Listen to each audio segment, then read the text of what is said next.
all. Carpetbagger here, coming to you live from the South. More specifically, today we are starting our day off in Franklin, North Carolina, just right off here off of Main Street. You can see the trash can has a floating ruby on it. Of course, Franklin known as the gem capital of the world. That's what they refer to themselves as because of the ruby mines. You can have the tourist ruby mines where you can go purchase a bucket of soil and then search through that soil and try to find rubies. Kind of the main tourist draw traditionally here in Franklin, North Carolina. But Franklin, North Carolina, of course, holds a special place in my heart because it was here in Franklin, North Carolina, that this is where I first moved to when I came to the South, when I became a carpetbagger, when I left my home up in northern Indiana. My father lived in the Milwaukee, Wisconsin area, and then my mom lived in northern Indiana. Went between the two, grew up kind of both places, but it was I believe 2000 that I moved down here, that I made the decision to come down here. And you may ask, why did I move here? And I guess that's in some ways that's a complicated question to answer, but a lot of it is I think I just needed a change. And you know, I've been thinking about the time when I made the decision to move down here. Of course, recently moving back into my home about 45 minutes away from here in Waynesville, North Carolina, getting all my stuff moved in, getting all Jen's stuff moved in, unpacking, kind of making the place our own. Kind of got me thinking about where I came from, about how I got where I'm at. And of course, you know, I discovered the South. It was a region that I very much fell in love with. But and that's kind of was the genesis of the Carpetbagger blog with a B and the Carpetbagger channel, which you are currently watching. But you know, I didn't come down here to start a blog. I didn't come down here to start a vlog. I came down here in 2000. I was 20 years old. I guess, yeah, I would have been turned 20 that year. And like I said, a lot of it was I was looking to make a change. At the end, I would say at the end of my high school career, things were just not, there just wasn't a good feeling. I was struggling kind of that transition from childhood to adulthood. There was, look at this, there's like a fisherman here just fishing right on Main Street here in Franklin. And yeah, look at that little possum there in the window as well. We got a possum and we got Sasquatch. See, this is why I love the South. But when I moved here, yeah, high school probably not the best experience for me. And a lot of it was, you know, I'm not blaming anyone else in this situation, but I was having trouble making that transition from adulthood, having trouble even comprehending what adulthood looked like, even comprehending what I was going to do with myself. I think a lot of this was, as I spoke before this channel, I am on the autism spectrum, and I think, you know, I was not diagnosed at that point. I don't think diagnoses were done the way they are now. I don't think they had as much understanding. So a lot of my disconnection, a lot of my frustration, a lot of my just inability to figure things out, I think was connected to that. And I just needed to shake things up in a massive way. And I was offered the opportunity by a friend of mine who would later become my first wife. At the time, we were not romantically involved. We were just friends. Christy lived here in Franklin. We knew each other through a mutual friend. She was friends with one of my good friends from back up in Indiana, and she offered to let me come do some couch surfing, to reside on her couch in her home while I figured things out. And in the end, you know, I definitely think a positive experience. I was not really able to figure anything out going forward with my life in Indiana, and I needed a start over. And you know, sometimes they say, you know, there's not a geographic change for like interpersonal problems, but in my way, it did kind of give me that boost to get into a new area, to kind of begin my life, kind of discover who I was. I didn't really fully discover who I was until I was down here in the South. So I figured, you know, one of the reasons I came here, one of the reasons I came back over here to Franklin is to just visit some spots from that era of my life. And I think we're gonna go drive over. I don't know where the first home I lived in here in Franklin, I don't know if it's currently occupied. I don't know if I'm gonna be able to get out of the car and look at that. But I figure we'd at least drive over there, and at the very least, I can give you guys a little peek at where I moved. Where was the first home I moved to when I moved from Indiana to Franklin. And I keep in mind, when I moved, I did not have a penny to my name. I did not have an ounce of understanding on how to be an adult. I didn't know how to wash. I didn't know how to do my own laundry. I didn't know how to. I had a car. That's one thing I did have. I had a car. I had a driver's license, and I had a willingness to work, a willingness to take crappy jobs at restaurants in order to put a little bit of money in my pocket. That's one of the first things I did when I got here. Is I went and got a job at a restaurant up in Highlands, North Carolina. And would drive back and forth, even though it was like an hour drive from here to Highlands. But without further ado, let's just drive over and take a look at my first home here in North Carolina, here in the South.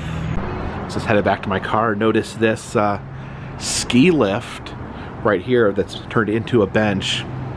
I'm wondering what ski hill this came from. There is no skiing here in Franklin, North Carolina, at least not that I'm aware of. So I'm curious where this came from.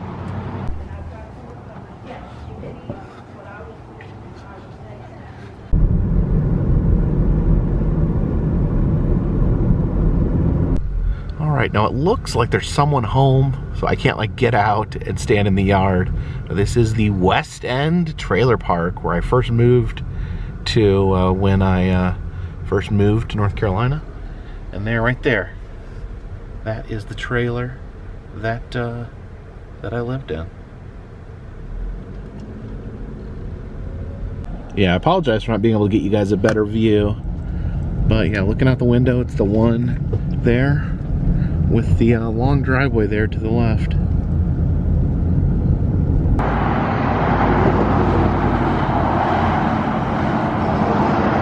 Stopped off here at Ruby Cinema. It's the movie theater. Saw quite a few movies here after moving to Franklin, and this is actually the theater seats that I have in the bunker actually came from this movie theater. They were switching out all their seats and were offering the old seats for free. So now a pair of seats, and I don't know, maybe I sat in those seats at some point to watch a movie. And I now sit in my bunker. Kind of a smaller movie theater, as you see here. But yeah, that was gotta look at the trailer there. That was the trailer that I moved into when I first came here to the south when I first came here to Franklin, and it was an interesting experience living in the trailer park. I had come from kind of a suburban background, so it was a new experience. I think it was a life-building experience for me. Definitely kind of plunged me into adulthood. I think that was, you know, for me, kind of to leave the nest. I think I needed it to be tossed from the nest a bit, and kind of out of my comfort zone, where I could start to kind of grow up and create my own, discover my own self, and build upon that. But I stayed there, I don't know how long I stayed in that trailer. I feel like it was not very long. I feel like it was probably, it was definitely less than a year. And I did some couch surfing after that, you know, staying with a variety of people, moving around from couch to crusty, filthy couch. And it's funny, at no point did I consider, you know, I'm going back to Indiana, because I didn't want to go back. I mean, I could have any time. My mom clearly would have, my mom or my dad would have let me come home, but I don't know. I think I had a stubborn streak. I think I wanted to make it work, even if I did come upon troubles. I always had a job. I always made sure I had a job and that I worked so that I could, you know, feed myself, cover my expenses. You know, a lot of times, you know, I would stay on someone's couch in exchange for them using my car. So my car was a valuable resource, because, you know, they would let me stay on their couch. Maybe they didn't have transportation, maybe they didn't have a car, so I would, you know, take them to work, take them to where they needed to go, while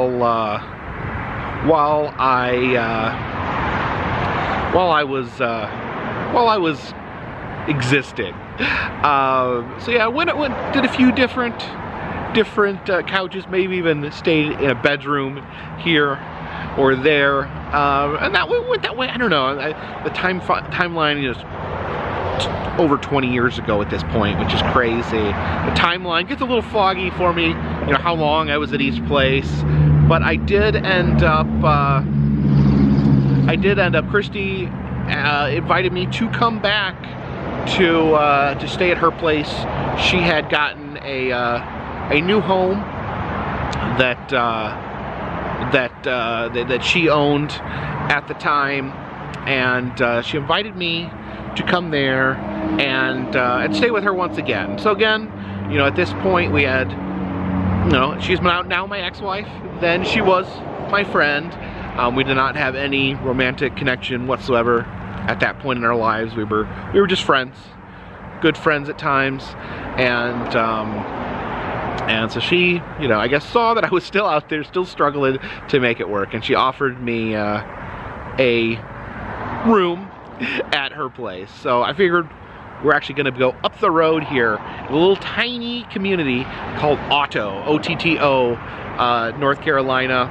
It's just right past Franklin, or if you're heading towards the Georgia state line, there's a little tiny, I don't even know if you can call it a town, a little tiny area called Otto, and in which we live. So let's drive up there and we'll see. This is actually a home that I spent a good deal of time in, multiple years in this home. So I figured we'd go take a peek at that home.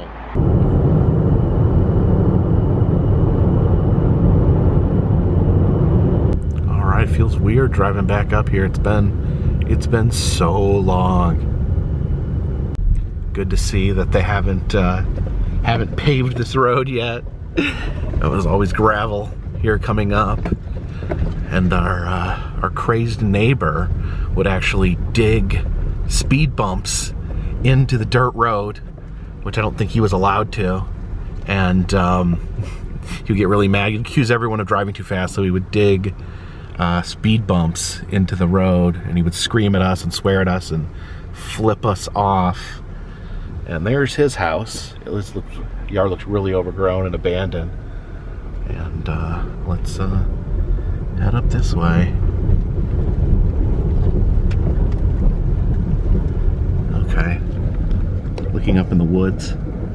This is the trailer there that we lived in. And here it is. Here is the house that me and Christy shared before we moved to Waynesville. And this shed right here, this is where I moved into for a while. When Christy first invited me out here, I would stay in the shed. I did. I lived in the shed. Later, you know, for years. It also, after me and Christy began dating, and after we got married, of course, I began living in the actual house. But originally, I lived in this shed right here. It's there's no plumbing. There is power, but I made do. I made do. Kind of like living in a cabin, kind of a camping experience. I made it work. Yeah, you can see the whole property from here. It's a single wide trailer. We built an extra bedroom there on the back when Annabelle was born, and then that later would just become a shed that we threw junk after I moved out of it. Yep, this is this is the home we were living in when Annabelle was first born. We lived here with our son, and yeah, I think it is now abandoned. I think it's been abandoned for a few years now. No one lives here, but yeah, really interesting coming back and seeing a house that you spent years in just sitting here abandoned. Here's where we would take our garbage. They have the recycling center back here. You know, we didn't have garbage pickup. We lived back in the mountains, back on the back road, so we didn't have a garbage truck that came and picked up our garbage. We had to put it in our trunk and take it back here. It's a good way to make your trunk smell like garbage. And right next here is this cemetery, and this tree in the middle. I used to be obsessed with this tree in the cemetery. I thought this was this beautiful tree. I've taken so many pictures over the years of this cemetery tree. But that was our home. That was the home me and Christy shared. Like I said, I moved into the shed. I lived in a shed, and you know, like I said, I took care of things. There was no plumbing. I would go in and use the plumbing in the house. I was allowed to use the house. I was allowed to use the kitchen. I was allowed to use the laundry machine. I was allowed to use the bathroom, of course. But I slept in there. That was essentially my bedroom. And you know, I made it work. I had space heaters. I had fans. I even I had my computer set up there. My desktop computer set in there, so I'd sit and scroll early 2000s internet while I was in there, and yeah, I made it work. I liked it. I liked having like the privacy of being in a separate building, but you know, over time, you know, me and Christy, we became more romantically involved. We had known each other for years. I had known her since I was 18 years old. And at that point, I would leave the shed and move into the house. And of course, that's the house where our daughter Annabelle was born. Not born in the house, she was born in a hospital, but that's where we were living when she was born. And when my daughter was born, I also adopted Christy's son. So had lived there with Christy, my two children. Oh man, I think it was until 2000, so a good deal of time. I think I said I moved here in 2000, but probably within that, moved to the shed probably within a year or two of that. And then I think it would have been 2004 that Annabelle was born. And then we moved out of that house. I believe it was 2008, I think, is when, because the reason we moved, the reason we left the house is because we got jobs as social workers. You know, during living in that house, the entire time I was, my entire college career, I was living in that house. And I graduated and me and Christy both went to college, both graduated with social work degrees, and we both got jobs. Both got jobs at the same place. We both worked for the Haywood County Department of Social Services. And of course, first we were driving, you know, over there, like I said, it's about 45 minutes from, actually from Otto to there, probably about an hour from our house here to our work in Haywood County DSS. So that's when we found, we rented another house over there, and then eventually purchased the house that I'm currently residing in. So yeah, a lot of memories. I mean, I could sit here and just talk about the memories in that house, you know. And of course, you know, things did not work out between me and Christy. We divorced, would have been married 20 years when we got divorced.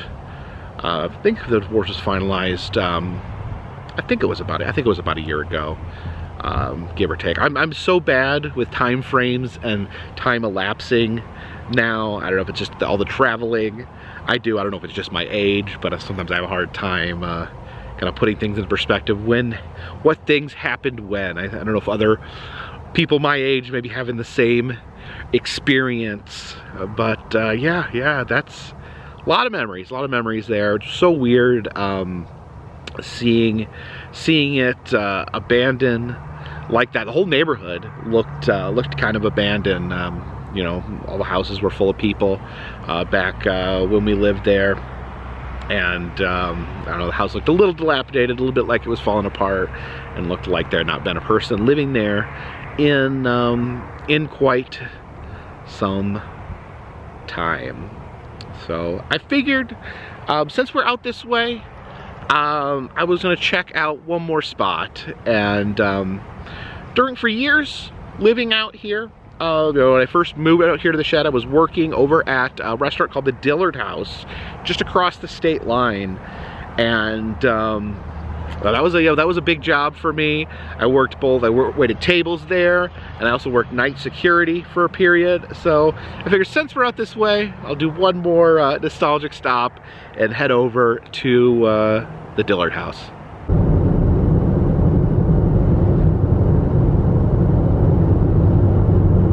Wow. It may be more weird being here than actually being at the house. I worked here for several years. Gosh, it's been over 20 years though since I worked here, and I have not been back since the day that I quit. So yeah, when I first moved to North Carolina, I was looking for a job.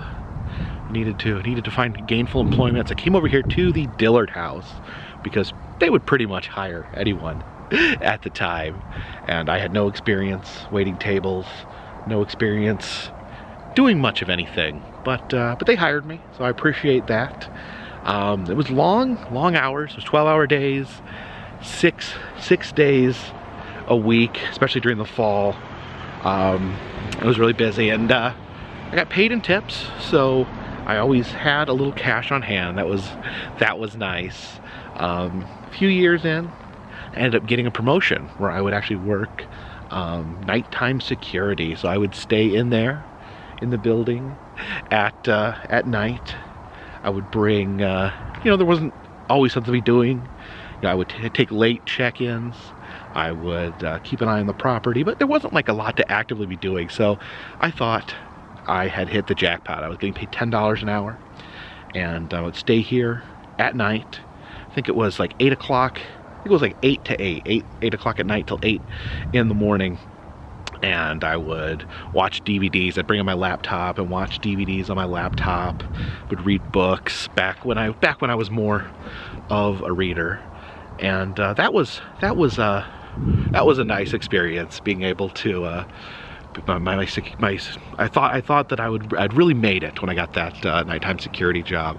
The one downside is I did not get I didn't get along with. I did not appreciate the way that the owner at the time, he's now passed, so I'm not gonna sit here and say bad things about him, but I did not appreciate the way he treated me, he treated other people he worked for. So that led to some tension. It eventually led to me choosing to leave the job when I left. And I, in all fairness, I walked out. I was like, I can't take this anymore. I'm out of here. And when I went to pick up my last paycheck, the owner of the Dillard House chased me through the parking lot, threatening physical violence upon me. So I've not eaten here since then. I've not visited. I've not been on property. As far as I know, I'm not banned from property, so it's okay for me to be here. But the gentleman that that owned the business at that time, he is now deceased. So I don't have to worry about him physically beating me. But yeah, a lot of long nights here. I would my office was in that building, but you know, I'd come out and check the other buildings. This is like the like where they'd have events there. I would go in there, make sure everything was locked, check the lights, whatnot, drive my van down that way, where they have some hotel rooms. And yeah, this was actually a really popular restaurant. I don't know how popular it is now, but at the time it was very popular. It's a family style restaurant where they bring large portions of food out to your table. I may come back. Food is good. The food's good. I may actually make a trip out here to actually eat at some point. Now that I know that I won't be physically beaten. But yeah, it's weird. I kind of was a point of stress in my life, like being physically threatened. I'm not a confrontational person. I don't engage in physical altercations on a regular basis. To have someone running at me, threatening that they're going to beat me up. Yeah, that was weird. And I remember jumping in the car. Christy drove away, and then I drove down the road to Franklin. And I got a job at Shoney's, where I worked at Shoney's for a few years.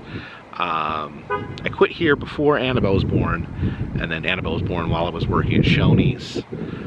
Then I later would get a job working at a hotel up in Highland. So I worked, a lot of service industry jobs before getting my job as a social worker, and inevitably getting my job, or creating my job here on YouTube as a content creator, an influencer, whatever you want to call it. What am I? I don't know what my job is here. I make videos that some people find amusing and that some people do not find amusing. I'm still nervous here. I'm still nervous, even though, like, obviously the man has passed away, but so he can't beat me any longer. And I don't think I don't know.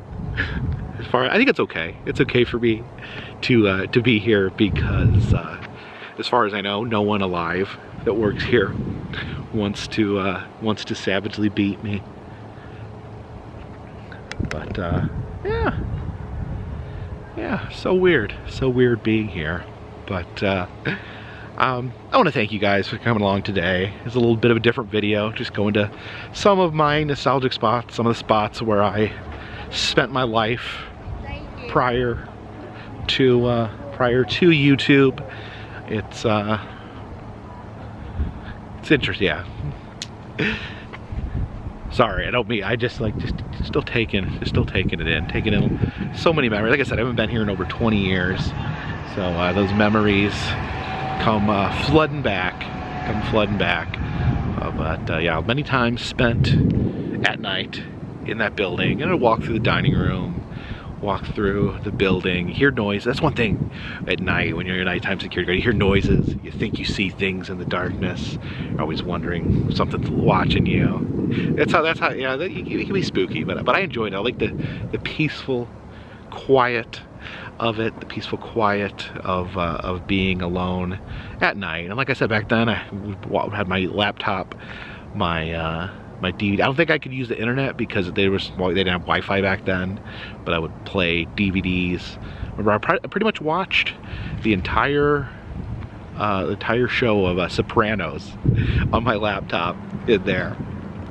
But again, thank you guys for coming along and humoring me as I check out some of these nostalgic locations. If you're interested in this video, if you're interested in me visiting more things in my past life and talking about them, please leave a comment in the comment section. Just like to know what you guys want to see, what you guys want to hear about, as I'm taking some time here at home over the next week or so before we get back out on that long, lonesome road. But if you like these videos, please subscribe. Of course, I travel all over the country, film roadside attractions, amusement parks, museums, haunted houses, and other fun, random stuff. You guys really, some of you guys really freaked out about me buying that doll on eBay, making me a little more nervous. It's on its way, it's being shipped, but we'll see what happens. I was not quite prepared for the feedback that I got, the overwhelmingly negative feedback that I got on purchasing a little haunted doll off eBay. But again, if you like the videos, please subscribe. There's other ways to support the channel in the description. And until next time, this one's in the bag.